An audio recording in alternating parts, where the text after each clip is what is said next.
Assalamualaikum warahmatullahi wabarakatuh. Perkenalkan, nama saya Fania Yudini Putri dari kelas 11 IPS 3. Di sini saya ingin menjelaskan tentang pembuatan asam sulfat dengan proses kontak. Oke, simak baik-baik ya. Asam sulfat merupakan bahan industri kimia yang penting, yaitu digunakan sebagai bahan baku untuk pembuatan pupuk. Proses pembuatan asam sulfat sebenarnya ada dua cara, yaitu dengan proses kimia timbal balik dan proses kontak. Proses timbal balik sudah ditinggalkan karena kurang menguntungkan. Hanya tinggal satu pabrik di Amerika Serikat yang masih beroperasi, itu pun dianggap sebagai museum industri.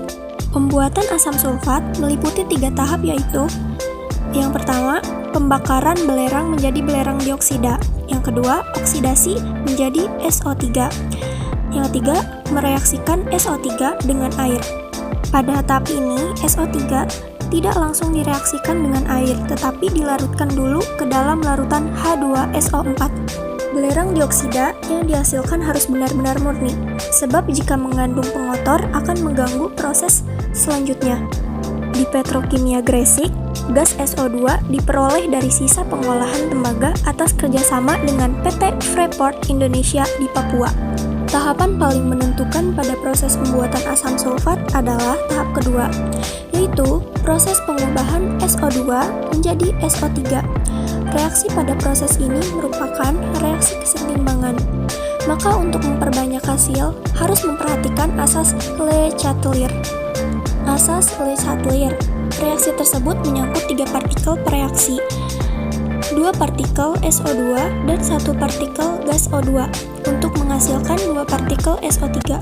Jadi perlu dilakukan pada tekanan tinggi. Yang kedua, reaksi ke kanan adalah reaksi exotherm, berarti harus dilakukan pada suhu rendah. Masalahnya, pada suhu rendah reaksinya menjadi lambat, seperti pada pembuatan amonia. Dari penelitian, didapatkan kondisi optimum untuk proses industri asam sulfat adalah pada suhu antara 400 derajat sampai dengan 450 derajat Celcius dan tekanan 1 atm. Hasil yang diperoleh berkadar 90-99% H2SO4. Oleh karena itu, pada kondisi tersebut sudah didapatkan hasil dengan kadar cukup tinggi. Maka, tidak perlu dilakukan pada tekanan yang lebih tinggi, sebab hanya akan membuang biaya tanpa peningkatan hasil yang berarti. Mungkin sampai situ saja penjelasan tentang pembuatan asam sulfat dengan proses kontak dari saya. Kurang lebihnya mohon dimaafkan.